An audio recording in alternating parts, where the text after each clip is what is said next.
Red Bluff didn't just ignore Hattie. Folks actively pitied her. In frontiers where women were scarce as July rain, a woman had to be deeply flawed to sit unchosen. Hattie was fat. She smelled of neat's foot oil and raw wool, breaking mustangs faster than any local cowboy. Gideon didn't want porcelain dolls. He wanted survival. When this mountain man walked from shadowy livery stalls leading 3 mules alongside his massive bride, onlookers considered it a joke. Folks guessed wrong. The mud in Red Bluff didn't dry. It just baked into uneven, ankle-breaking ruts that smelled faintly of pig iron and horse urine.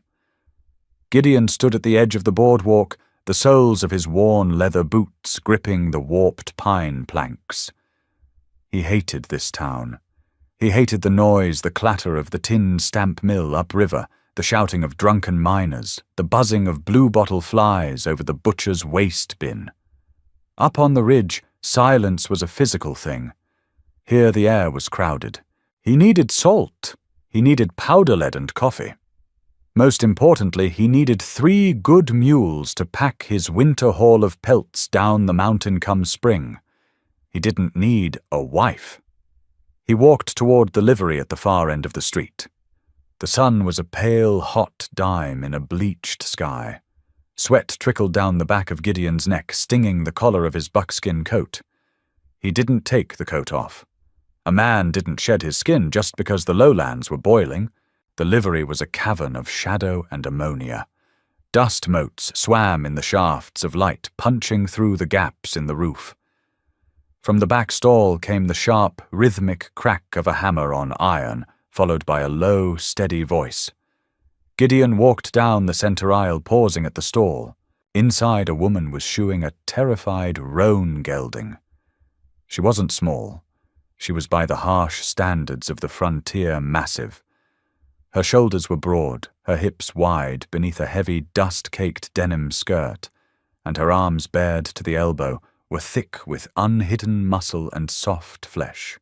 She had the gelding's hind leg pinned between her heavy thighs, her weight anchoring the animal down as it tried to dance away.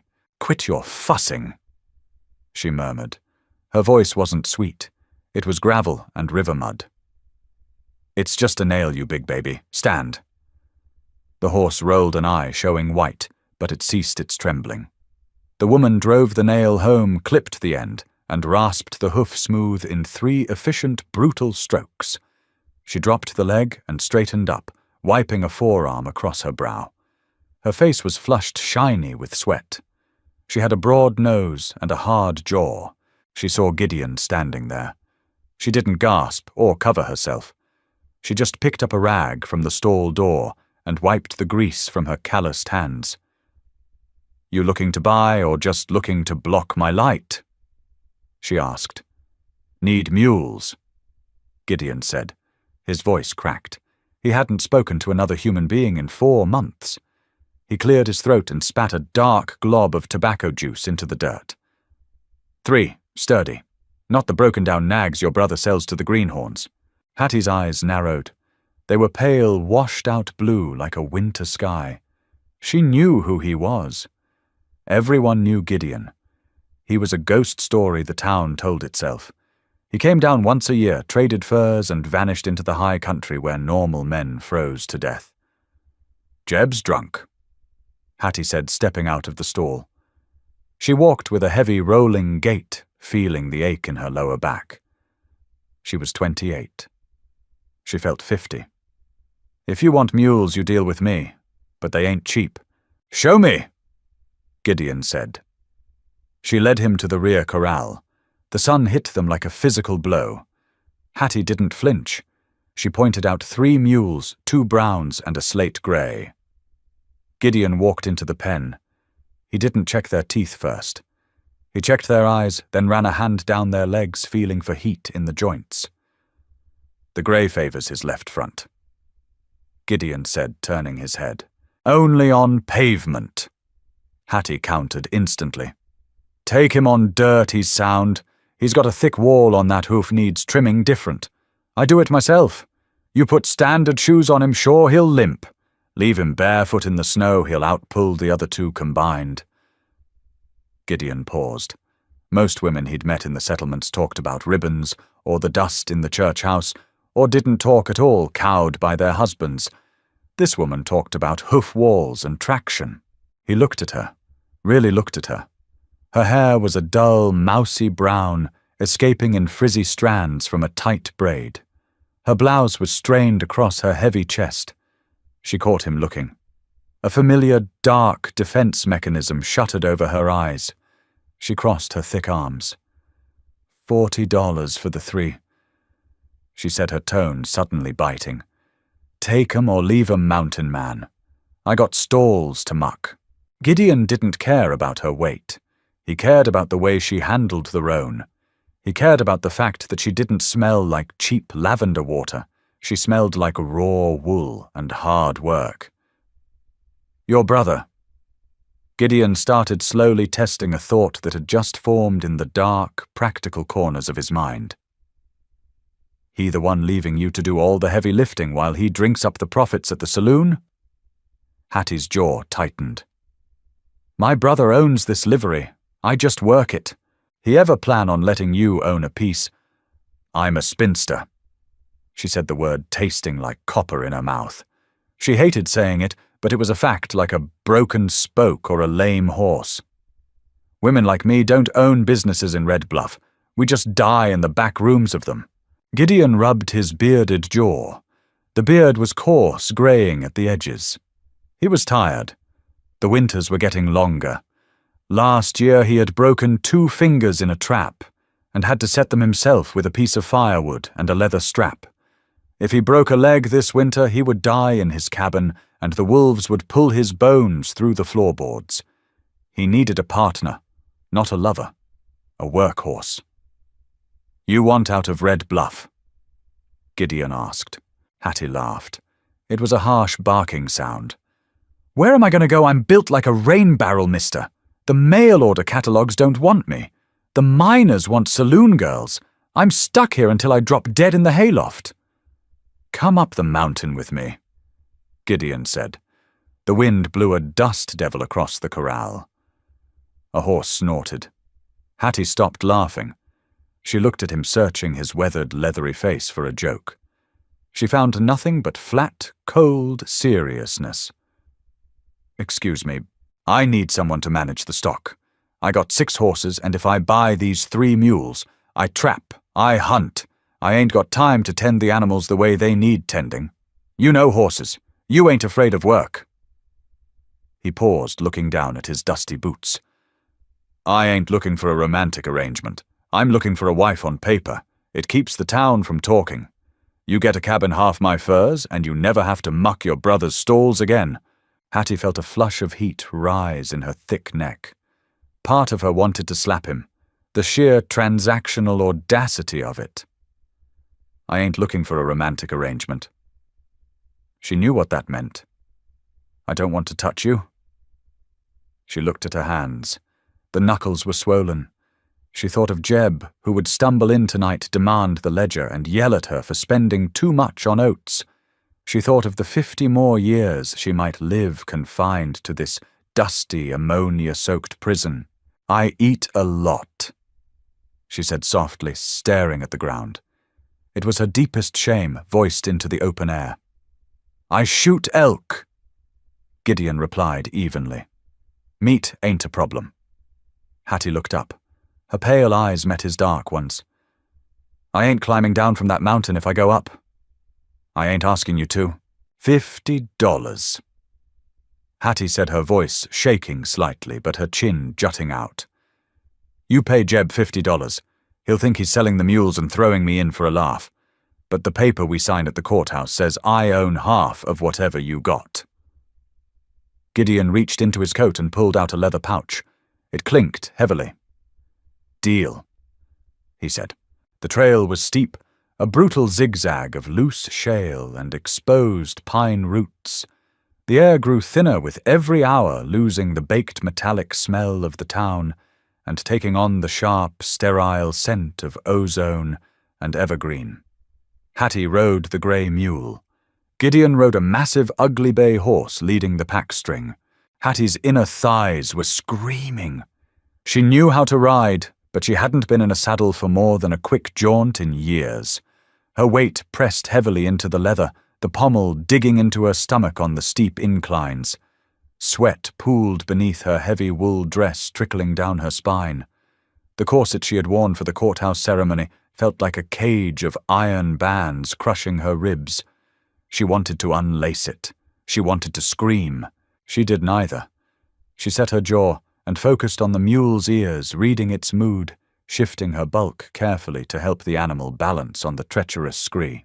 Gideon rode ahead, silent. He hadn't spoken since they left the tree line of the foothills. He was acutely aware of the woman behind him. He expected the sounds of distress.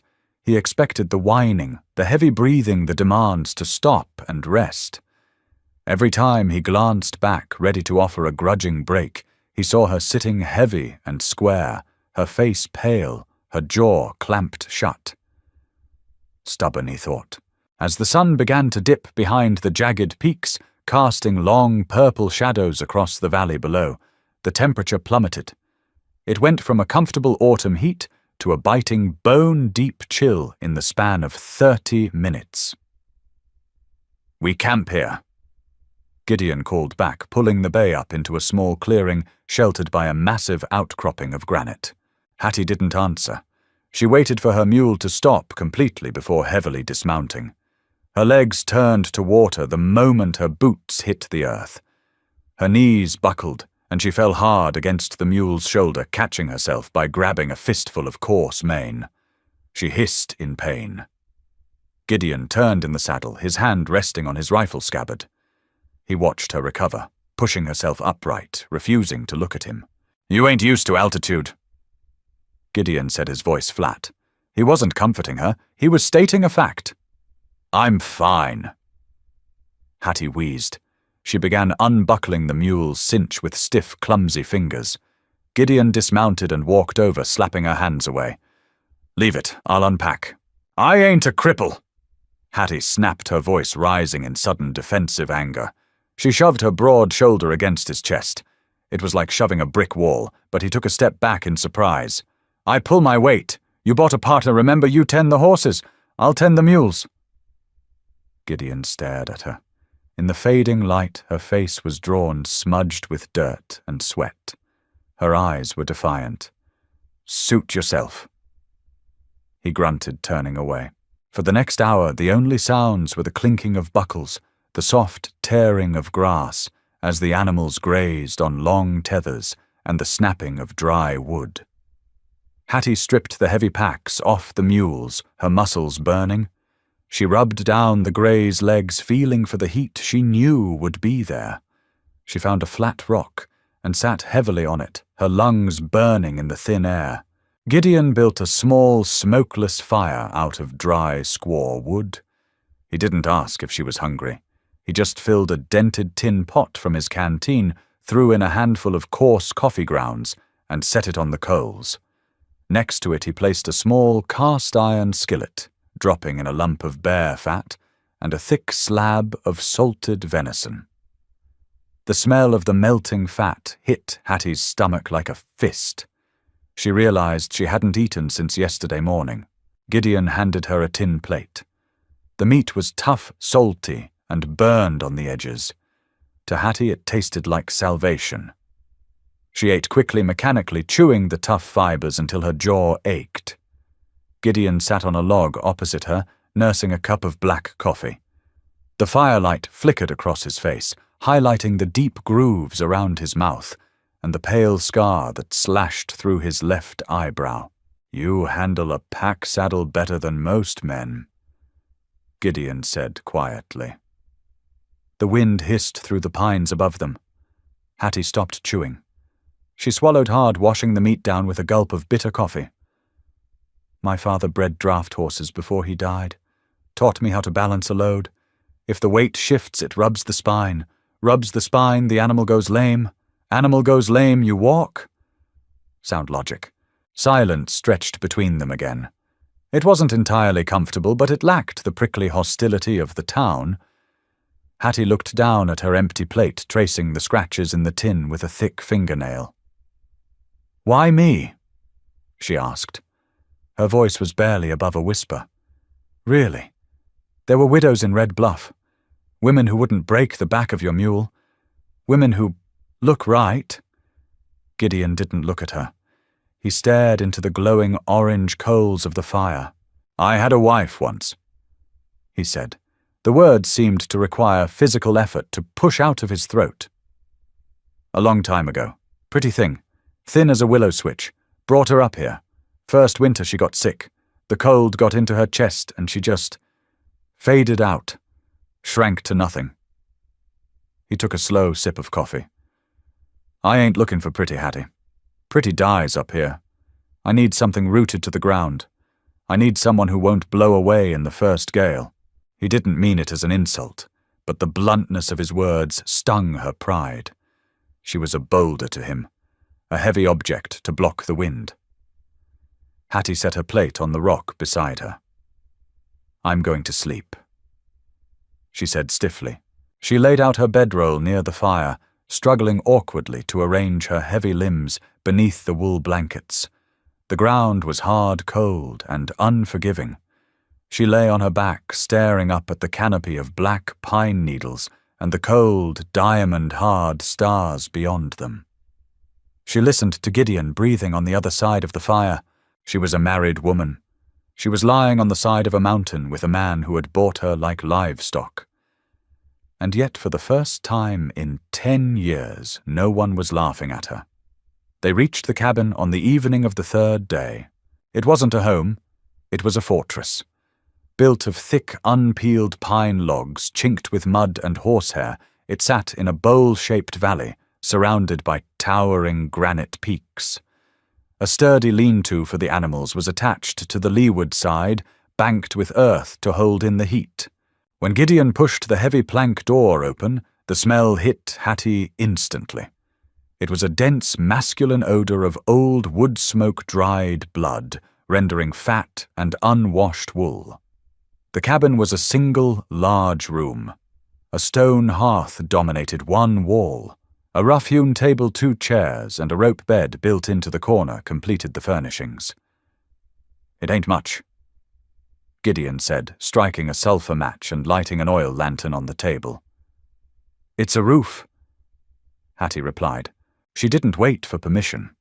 She dropped her small satchel, grabbed a corn broom from the corner, and began sweeping out the layer of dust, dead flies, and wood shavings that coated the floorboards. She needed to move. If she stopped, the sheer, crushing reality of her isolation would sink in. She was days away from civilization. If this man decided to murder her, no one would ever know. But Gideon didn't look like a murderer. He looked like a man who just wanted to take his boots off. Over the next week, they fell into a rhythm born of necessity rather than affection. Gideon repaired his traps, oiled his rifles, and chopped wood with a relentless mechanical energy. Hattie took over the cabin and the lean-to. She patched the chinking in the walls, scrubbed the heavy iron cookware until it shone black, and spent hours with the animals. She found comfort in the beasts. The horses didn't care about the size of her waist. They cared about the softness of her hands and the consistency of her voice. She quickly realized Gideon, for all his mountain knowledge, was heavy-handed with a bridle. He treated horses like machines. Hattie treated them like nervous children. The weather turned violently on a Tuesday in late October. The morning dawned the color of a bruised plum. The wind didn't howl. It shrieked, tearing through the valley with a physical force that made the log walls groan. By noon, the snow was falling so thickly that Hattie couldn't see the woodpile 10 feet from the door. Inside, the fire roared, eating through cordwood at an alarming rate. The cabin was warm, but the air felt thin and tense. Gideon paced. He was like a caged bear, constantly checking the heavy wooden shutters, peering through the cracks into the blinding white chaos. "They're spooked," Hattie said, sitting at the table, mending a tear in Gideon's heavy wool shirt. Gideon paused mid-stride. "Who? The horses? I can hear them stamping." Gideon listened. Beneath the roar of the wind, there was a dull, rhythmic thudding coming from the adjoining wall of the lean-to. "It's just the wind." Gideon dismissed, turning back to the hearth. "They're fine. I built that shelter to withstand a blizzard." "It ain't the wind," Hattie said, setting her needle down. Her voice was firm, laced with absolute certainty. "That's a panic trot. The bay is kicking the back wall. Something's out there." Gideon frowned. He walked over to the door, hesitating. To open it was to invite the blizzard inside. "Wolves don't hunt in this shit. They hole up. Maybe it ain't a wolf. Maybe it's a cat. Or maybe the roof is giving way. I'm going out." She stood up, her heavy frame moving with surprising speed. She grabbed her thick wool coat from the peg and wrapped a scarf around her head. "Sit down," Gideon barked, stepping in front of the door. "You'll get blown away the second you step off the porch. Move, Gideon." Hattie's eyes flashed cold and hard. "Those animals are tied up. If they panic, they'll snap their own necks on the halters or kick each other to death.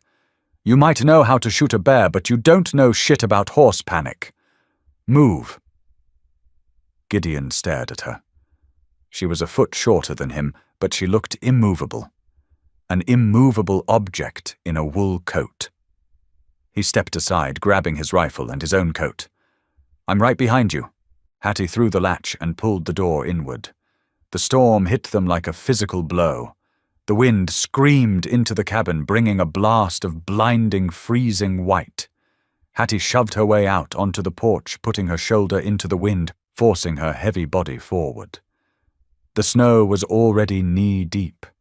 She waded toward the lean-to, the cold biting through her heavy wool skirt in seconds.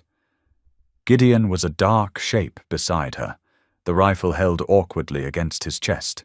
She reached the heavy timber door of the lean-to and shoved it open, slipping inside. The smell of terrified horse was overwhelming, a sharp, acrid scent of sweat and fear manure.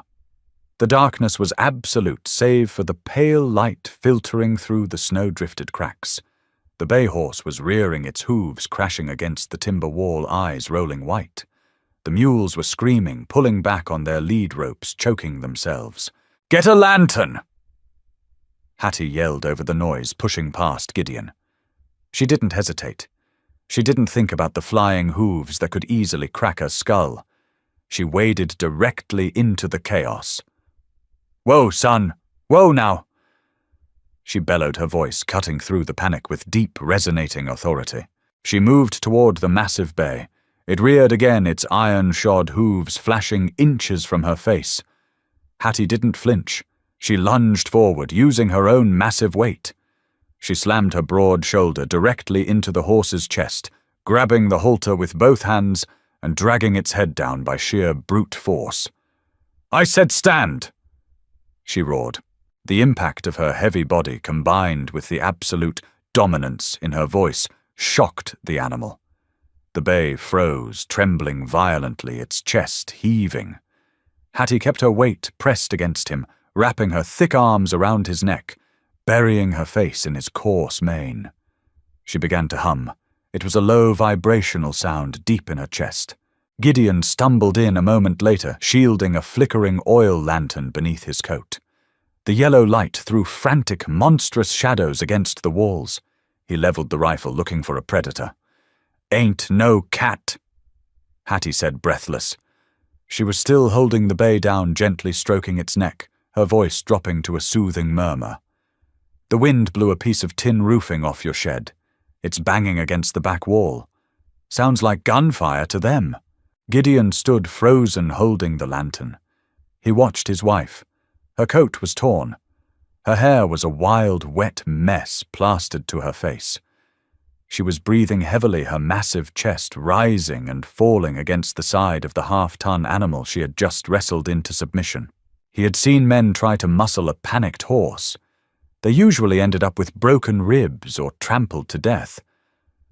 Hattie hadn't just used muscle. She had used her mass, her presence, and an instinctive, fearless understanding of the beast. She looked up at him, her pale eyes catching the lantern light. "Go fix that tin, Gideon, before he kicks this wall down." Gideon didn't argue. He didn't issue an order. For the first time in 10 years, he felt something entirely unfamiliar blooming in his chest. It wasn't love, not yet. It was profound, absolute respect. He nodded, stepped out into the blinding white, and went to fix the roof. The blizzard blew for 3 days, burying the cabin up to the bottom of the windows. When it finally broke, it left behind a world of blinding, crystalline silence. The temperature dropped so low that the moisture in Hattie's breath froze in her nose the second she stepped out to hack a path to the woodpile. Survival in the deep winter wasn't an adventure. It was a grueling, monotonous chore. They settled into a claustrophobic routine. The cabin, which had seemed suitably large on that first day, shrank. With the shutters barred against the drafts and the fire blazing constantly, the room smelled intensely of the two of them. It smelled of Gideon's pipe tobacco, the rancid tang of the beaver casters he used for bait, and the sour yeast of a Hattie's sourdough starter. They moved around each other like two heavy draft animals in a single narrow stall, careful not to bump shoulders. Gideon had insisted Hattie take the rope bed in the corner. He slept on a pallet of bear hides near the hearth. At night, the silence was agonizingly loud. Hattie would lie awake listening to the logs settling in the fire, feeling the heavy draft slipping through the mud chinking. She was hyper-aware of the thick mattress of goose down beneath her and the hard floor Gideon occupied. She knew she took up too much space. Even here at the edge of the world, she felt the burdensome reality of her own flesh. She compensated by working herself to the bone. She baked dense, sour loaves of bread in the Dutch oven. She mended Gideon's woolen long johns, her thick fingers surprisingly deft with a bone needle. Twice a day she waded through the trench to the lean-to, mucking the stalls, breaking the ice in the water troughs with a sledgehammer, and rationing the sweet feed. The animals were her refuge. The horses didn't judge the way her thighs chafed against the heavy wool of her skirt. Gideon watched her. He didn't mean to stare, but the cabin offered nothing else to look at. He was used to the winter making him feral. Usually by December he stopped speaking aloud. He stopped washing. He became a ghost in his own home. Hattie anchored him to humanity. One late afternoon in December, Gideon sat at the rough-hewn table, a fleshing knife in his hand, scraping the fat from a marten pelt. The slick, wet sound of the blade on hide was the only noise in the room. Hattie stood by the fire, her back to him, stirring a pot of venison stew. The heat near the hearth was oppressive. Hattie had unbuttoned the top of her heavy woolen dress and pushed the sleeves past her elbows. Sweat plastered her mousy hair to her thick neck. Gideon paused his scraping. He looked at her forearms. They were roped with muscle, the skin red and mottled from the heat of the fire and the cold of the stable. He watched the way her broad shoulders moved as she worked the heavy wooden spoon through the thick stew. There was a heavy, undeniable solidity to her.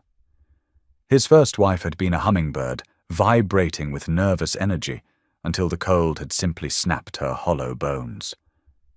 Hattie was a badger. She was rooted. "You're burning it!" Gideon said, his voice a low rasp. He hadn't spoken in 2 days. Hattie stiffened. She didn't turn around. She just scraped the bottom of the iron pot harder. "I ain't burning it. The onions need to caramelize on the iron or the broth tastes like dishwater." "Smells like charcoal." "Then don't eat it." Gideon wiped the blade of his knife on a rag. He stood up the chair legs, scraping harshly against the floorboards. He walked over to the hearth, standing beside her. He was taller, but not by much. He reached past her broad shoulder, dipping a tin spoon into the bubbling brown liquid. He blew on it, then tasted it. The broth was rich, thick with bone marrow, stinging with coarse black pepper and the earthy sweetness of the onions. It was the best thing he had tasted in a decade. "Need salt," he lied, tossing the spoon into the wash basin. Hattie finally looked at him. Her face was flushed from the fire, her pale blue eyes narrowed in annoyance. "There's salt on the table. Add it yourself." She turned fully toward him, wiping her hands on her heavy canvas apron. They were standing inches apart. Gideon smelled the wood smoke in her hair, the sharp scent of sweat, and the underlying warm smell of rising dough. For a second his eyes dropped to the open collar of her dress, to the heavy swell of her pale collarbone. He stepped back quickly, a sudden unfamiliar heat rising in his own neck. He retreated to his pelt, picking up the fleshing knife with jerky, unnatural movements. "Stew's fine," he muttered. Hattie watched him, a complicated knot tightening in her chest. She had seen the way his eyes dropped, not with the cruel, mocking disgust of the men in Red Bluff, but with a sudden startled awareness. She turned back to the fire, her hands trembling slightly as she gripped the spoon. January brought a cold so profound it felt like a physical assault.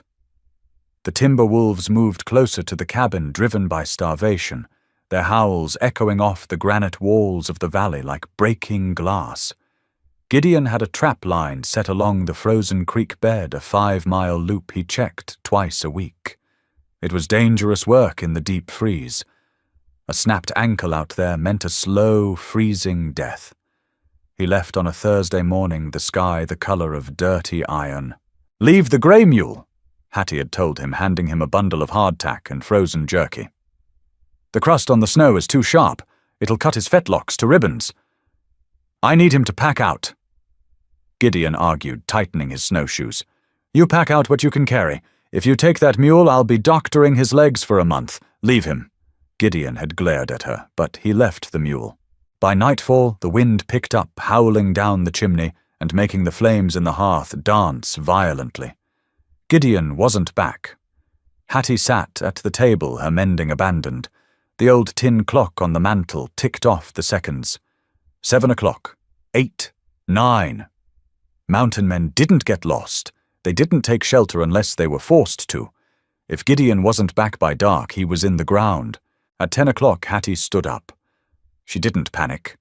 Panic was a luxury for thin women who had men to rescue them. She went to her trunk and pulled out her heaviest woolen union suit, forcing her thick legs and arms into the restricting fabric. She layered 2 flannel shirts over it, followed by a heavy canvas coat lined with sheepskin. She took Gideon's spare rifle from the pegs, checked the action, and shoved a box of cartridges into her deep pocket. She took a coil of heavy hemp rope, a lantern, and a bottle of raw grain alcohol from the bottom shelf of the pantry. She waded out to the lean-to. The grey mule snorted as she approached in the dark. "Sorry, old man." She whispered, her breath pluming in the freezing air. She threw a heavy pack saddle on him, strapping it tight. "We gotta go to work." The cold hit her lungs like swallowed razor blades as she left the perimeter of the cabin. The moon was a sliver, casting a dim, skeletal light over the snow-drowned valley. She knew the general direction of his line, following the creek bed toward the box canyon. She walked ahead of the mule-breaking trail. The snow was mid-thigh deep in places. Every step was a brutal, muscular effort. Her heavy thighs burned, and sweat instantly turned to a freezing slickness against her skin beneath the layers. She kept her head down, leaning her immense weight forward, acting as a human snowplow. She found him 3 miles out. The lantern light caught a smear of black on the pristine white crust. Blood. Gideon was sitting against the trunk of a massive dead lodgepole pine. His snowshoes were off. His right leg was stretched out at a sickening, unnatural angle. A deadfall, a heavy, rotting branch the size of a man's torso lay in the snow beside him. It had snapped under the weight of the snow and fallen on him. His head was slumped forward. His buckskin coat was dark with frozen blood, where a sharp spur of the branch had torn through his shoulder. Hattie dropped the mule's lead rope and plunged through the snow, falling to her knees beside him. "Gideon!" She rasped, pulling her heavy mitten off with her teeth. She slapped his face. His skin was grey-cold as river stone. "Gideon, wake up!" His eyelids fluttered. His lips were blue, crusted with frozen spit. He looked at her. his eyes glassy and unfocused. "Hattie," he slurred. His teeth were chattering so violently he could barely form the word. "Cold." "I know, I got you." She didn't waste time looking at the leg. She knew by the angle the bone was broken, likely shattered. If she tried to set it here, he would die of shock. She had to get him off the ice. She unspooled the hemp rope. She tied a crude harness around Gideon's chest under his arms, mindful of the bleeding shoulder. She took the other end and fashioned a loop, throwing it over the horn of the mule's pack saddle. "You're going to scream," Hattie told him, her voice hard, entirely devoid of pity. Pity wouldn't save him. "But if you pass out, you'll freeze. Stay awake." She went to the mule. She didn't lead him. She stood shoulder to shoulder with the animal. She grabbed the rope where it met the saddle horn, wrapping it twice around her thick gloved hand. "Walk," she commanded the mule. The mule surged forward. The rope snapped taut. Gideon screamed. It was a raw animal sound of pure agony as his broken leg dragged through the deep snow. Hattie shut her eyes against the sound. She leaned forward, using her massive body weight to help the mule pull the dead weight of the man. Her boots slipped, biting into the icy crust. Her shoulders screamed in protest. "Come on!" She roared at the mule at the mountain at the crushing, indifferent cold. "Pull!" It took them 3 hours to cover the 3 miles. Hattie didn't stop. She couldn't. If the mule stopped, if she stopped providing the momentum with her own raw mass, they would all freeze. She tasted blood in the back of her throat. Her muscles trembled so violently she felt she might shake apart. When they finally reached the cabin, Hattie untied the mule and left it in the lean-to, fully saddled. She dragged Gideon the last 20 yards across the porch by the scruff of his coat. She kicked the heavy door open. The fire had died down to embers, but the residual heat hit her face like a physical wall. She dragged him inside, kicking the door shut behind them. She collapsed onto the floorboards beside him, her chest heaving, sucking in the warm, stale air. Gideon was unconscious. He was dying. The cold had seeped into his core, slowing his blood to slush. Hattie forced herself up. Her legs felt like lead pillars. She threw 3 heavy logs onto the embers and furiously worked the bellows until a roaring fire leaped into the chimney. She knelt beside Gideon. His clothes were frozen stiff, welded to his skin by sweat and blood. She didn't try to undress him. She pulled the heavy hunting knife from her belt and began cutting the buckskin and wool away, slicing down the seams until she could peel the stiff, ruined garments off his body. He was entirely naked on the floorboards. He was a landscape of scars, pale lines from bare claws, a jagged burn on his thigh, the puckered star of an old bullet hole. He was lean, stringy muscle and tendon, shivering so violently his heels drummed against the floor. His right leg below the knee was swollen to the size of a melon mottled black and purple. The bone hadn't broken the skin, but it was badly fractured. The wound on his shoulder was worse. A jagged tear 4 inches long, sluggishly oozing dark blood. Hattie grabbed the bottle of grain alcohol. She poured a quarter of it directly onto the shoulder wound. Gideon jolted a ragged gasp, tearing from his throat. His eyes flew open, wild and panicked. He thrashed his hand instinctively, flying up to strike whatever was hurting him. Hattie caught his wrist. She pinned his arm to the floor with one thick hand, using her entire body weight to hold him down. "Hold still!" She shouted, her face inches from his. "You're safe. You're in the cabin. Hold still!" He blinked, the panic slowly receding, replaced by a glazed haze of pain. He looked at her. Her hair was down, hanging in wet, tangled ropes around her face. She looked terrifying. She looked like an angel. "Leg," he ground out. "I know. Leg's broke. Shoulder's torn. I gotta sew the shoulder." She moved to the table, her hands shaking, as she threaded a heavy, curved leather needle with boiled horsehair. It was what she used to stitch up torn saddles. It was all she had. She knelt back beside him. "Drink," she ordered, lifting his head and pressing the bottle of alcohol to his lips. He swallowed, gagging as the liquid fire hit his throat. "This is going to hurt like hell," she said softly. "Do it," he whispered, closing his eyes. She was not gentle. Gentleness took too long. She pinched the torn edges of his flesh together with thick, bloody fingers and drove the curved needle through the meat. Gideon bit down on his lip so hard it bled. He didn't scream again. He just hissed through his teeth with every pull of the heavy thread. Hattie worked mechanically, relying on muscle memory. She had stitched up wire-cut horses by lantern light. Flesh was flesh. When she tied off the last knot, she slumped back on her heels. The bleeding had stopped, but his shivering hadn't. His skin was still the color of skim milk. The fire wasn't enough. The cold was inside him. She grabbed her thick wool blankets from the rope bed and piled them over him. It wasn't enough. He was shaking so hard his teeth were clicking together. Hypothermia. She knew what it looked like. A horse wouldn't survive it without a heated barn. A man wouldn't survive it alone. Hattie looked at the fire. She looked at the shivering, broken man on the floor. She stood up. With stiff, exhausted fingers, she began unbuttoning her heavy canvas coat. She let it drop to the floor. She unbuttoned her flannel shirts, pulling them over her head. She unlaced the heavy boots and stepped out of her wool skirt. She stood in the warm light of the fire, in nothing but her thin cotton chemise and bloomers. She looked down at herself. The heavy swell of her stomach, the thick, dimpled flesh of her thighs, the massive breadth of her chest. For 28 years her body had been a source of profound, isolating shame. It was a joke to the town. It was a burden to her.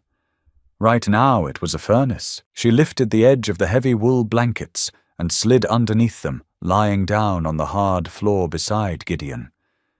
He flinched as she touched him. He was ice. She was fire. Hattie didn't hesitate. She wrapped her thick arms around his chest, pulling his lean, battered body tightly against her own. She draped her heavy thigh over his good leg, trapping him in a cocoon of her own mass. She buried her face in the crook of his uninjured neck, her breath warm against his frozen skin. "Hattie," he mumbled, delirious, trying feebly to pull away from the unfamiliar pressure. "Hush!" she commanded, her voice vibrating against his chest. "Stop fighting. Take the heat." She held him. For the first hour he shook violently against her, his cold seeping into her skin, making her ache. But she didn't let go. She pressed closer, sharing the vast, slow-burning furnace of her own body. Slowly, agonizingly, the shivering began to subside. Gideon's breathing deepened. The rigid tension in his muscles melted. In the dark beneath the heavy wool, he realized what she was doing. He felt the sheer, overwhelming softness of her, the undeniable strength of the arms holding him. She wasn't just a partner anymore. She was the wall standing between him and the dark. He didn't pull away. With a heavy, exhausted sigh, Gideon turned his face into the damp, frizzy hair at her shoulder. He brought his good arm up, resting his rough, calloused hand against the wide, soft curve of her waist. He held on to her and let the mountain howl outside. Morning arrived not with light, but with a slow, grey thinning of the darkness. Hattie woke to the smell of stale sweat, dried blood, and the bitter tang of old ashes. The fire had burned down to a white-hot pile of dust. She was stiff. Every muscle in her back and shoulders ached from the brutal exertion of the night before, and her skin was slick with a shared, feverish sweat. She opened her eyes. She was still wrapped tightly around Gideon on the hard floorboards. He was awake. His breathing was shallow and reedy, whistling slightly through his nose. His dark eyes were fixed on the rough timber ceiling. He didn't move. He didn't try to pull away from the heavy, suffocating warmth of her body pinning him down. "You're alive," Hattie croaked. Her throat felt like it was lined with sandpaper. "Legs broke," Gideon whispered. His voice was a dry husk. "I know." Hattie peeled herself away from him. The sudden absence of her body heat made the freezing air of the cabin rush in, biting at her damp skin. She shivered violently, grabbing her clothes from the floor and dragging them over her head. She didn't care about modesty. Modesty belonged to women in town parlors, not women kneeling in frozen blood. She stoked the fire, throwing on pitch-heavy pine chunks that caught immediately, spitting sap. Then she walked over to Gideon. His right leg was a horror. The swelling had turned the flesh tight and shiny, a canvas of deep, sickening purple. The break was mid-calf, the shin bone jutting up at a severe, unnatural angle beneath the skin. "It needs setting," Hattie said. She didn't look at his face. She looked at the leg, assessing it the way she would a wire-cut horse.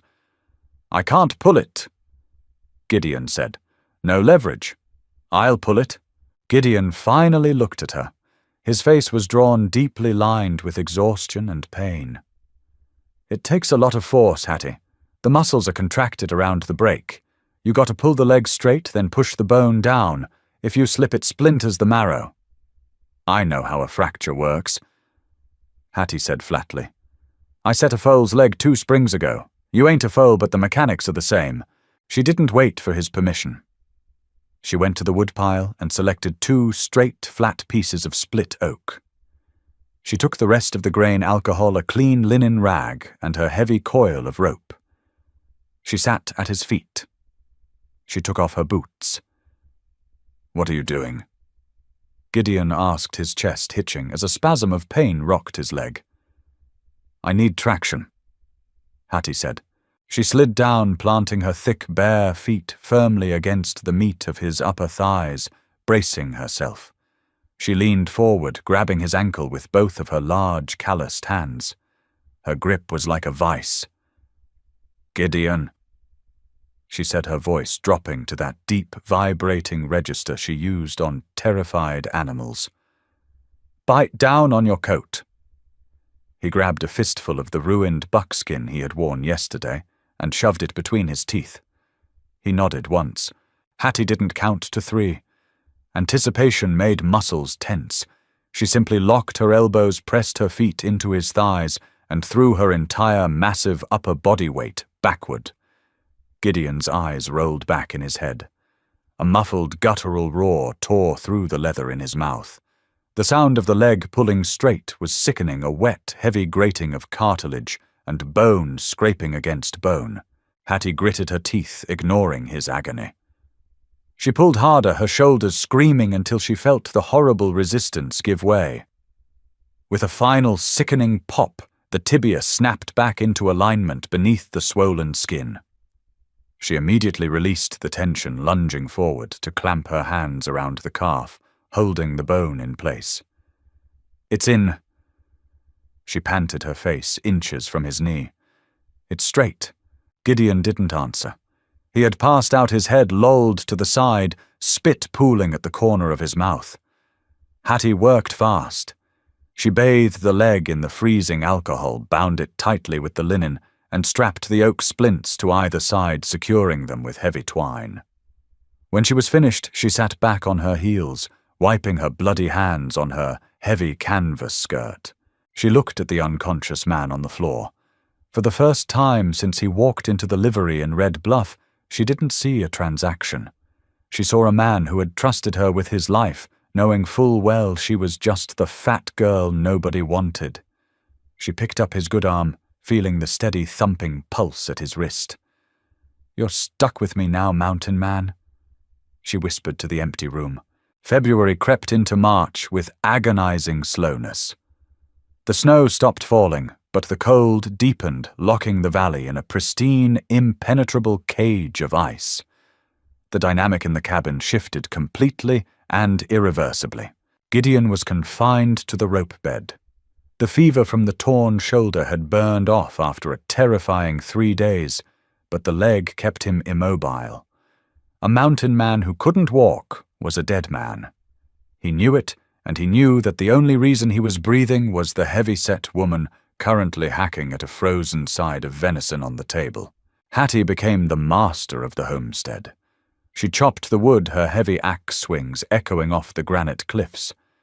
She checked his close-in snares, bringing back scrawny snowshoe hairs that she boiled down into thick, gelatinous stews. She waded to the lean-to twice a day, talking to the mules in a low, rumbling voice that Gideon could hear through the log walls. He watched her. It was all he could do. He watched the way the firelight caught the frizzy strands of her brown hair. He watched the sheer, undeniable power in her thick forearms as she kneaded dough.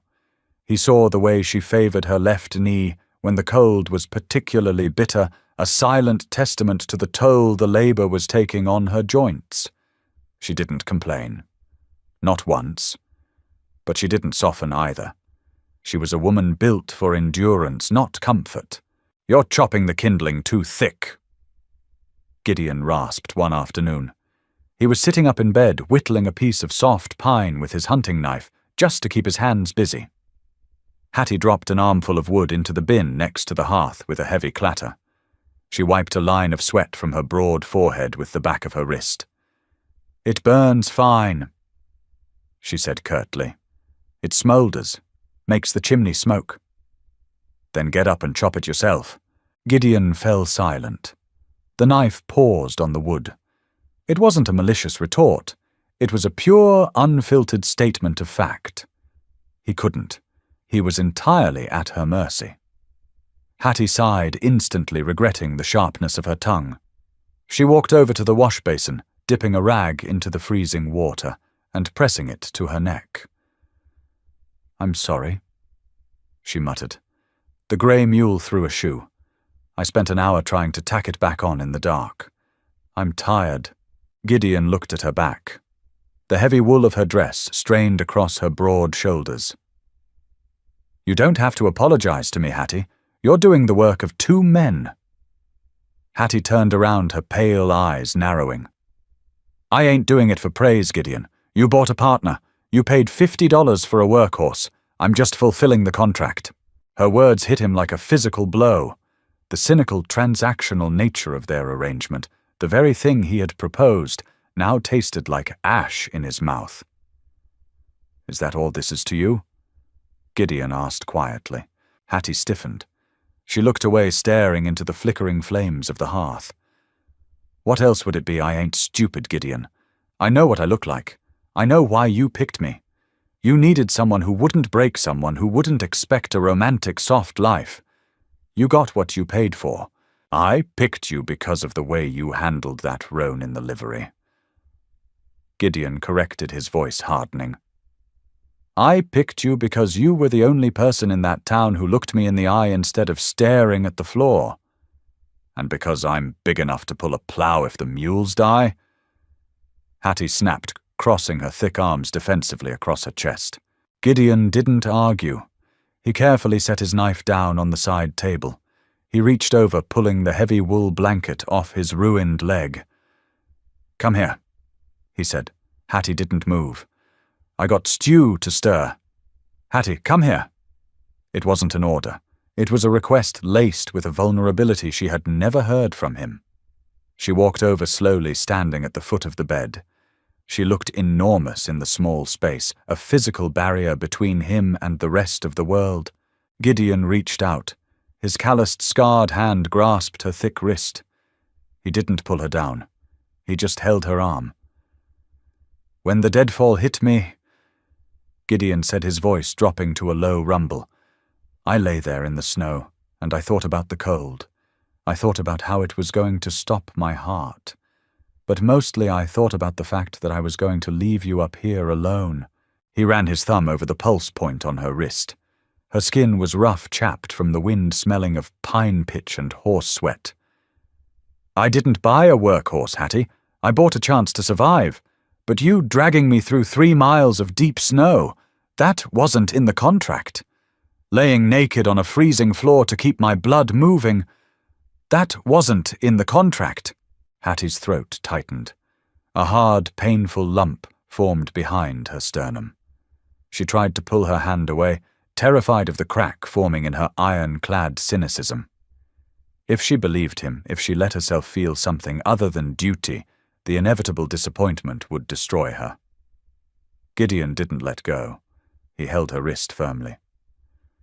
"You ain't just a partner anymore," he said, looking up into her pale, wide eyes. "You're the only thing keeping the dark out of this cabin." He released her hand, leaning back against the log wall. Hattie stood frozen for a long moment, the ghost of his touch burning on her skin.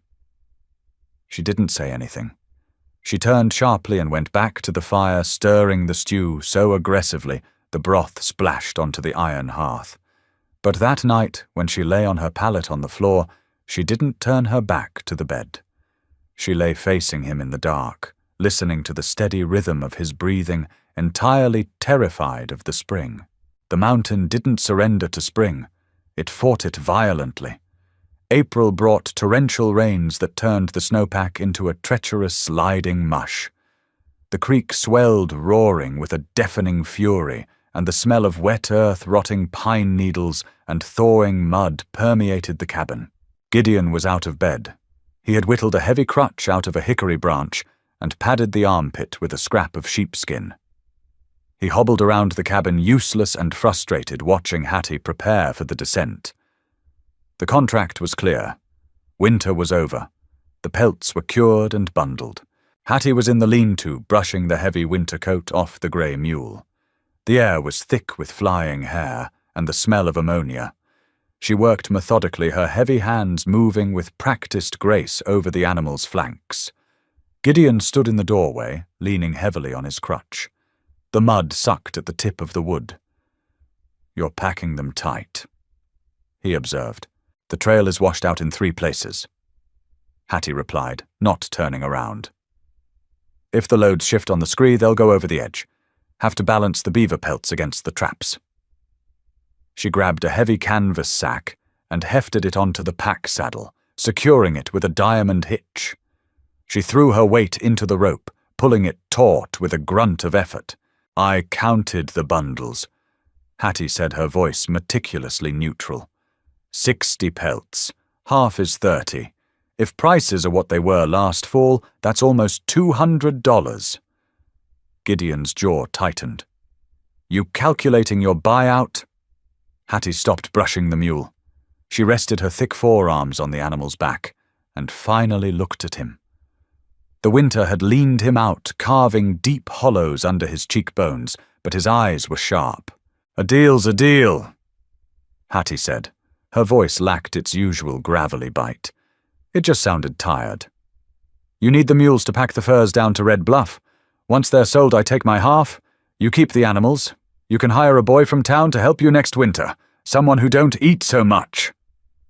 She tried for a self-deprecating smile, but it failed, twisting her mouth into a bitter line. Gideon didn't laugh. He hobbled into the lean-to, the crutch sinking into the damp, straw-covered earth. He stopped 2 feet away from her. "I ain't hiring a boy," he said. "You can't manage the trap lines and the horses on that leg. It'll be a year before you walk right." "I know." Gideon dropped the crutch. It hit the dirt with a soft thud. He swayed heavily, throwing his left arm out. He caught himself by grabbing Hattie's broad shoulder. His fingers dug into the heavy wool of her coat. Hattie gasped, instinctuating, reaching up to steady him, her thick hands grabbing his waist. He was heavy, his entire weight suddenly relying on her to keep him upright. "Gideon, you fool, what are you doing?" She snapped, holding him tight. He looked down at her. They were standing chest to chest, the panicked heat of her body radiating against him. "I'm leaning on you," Gideon said, his voice dropping to a rough whisper, "because I can't stand on my own. And I don't want to." Hattie stared at him, her pale eyes wide, searching his weathered face for the lie for the joke. She had spent 28 years bracing for the punchline. "Don't do this," she whispered, her chin trembling. "Don't pretend you want me here when the snow melts. I know what I am. I'm a heavy, ugly thing that kept you from freezing. You don't have to be polite." Hattie. Gideon interrupted, his hand moving from her shoulder to cup her face. His calloused thumb brushed against her cheekbone. "Look at me."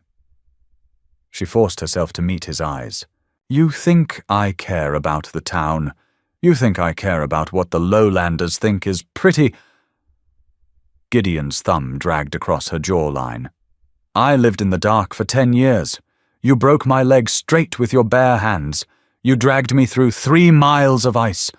You took up all the space in that cabin, and for the first time in my life, it felt like a home."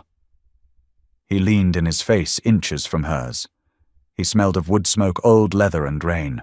"You ain't going down that mountain, Hattie," he said, not as an order, but as an absolute, undeniable truth.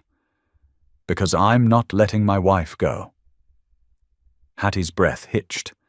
The iron cage she had built around her heart, forged in years of mockery and isolation, suddenly cracked wide open. She didn't cry gracefully.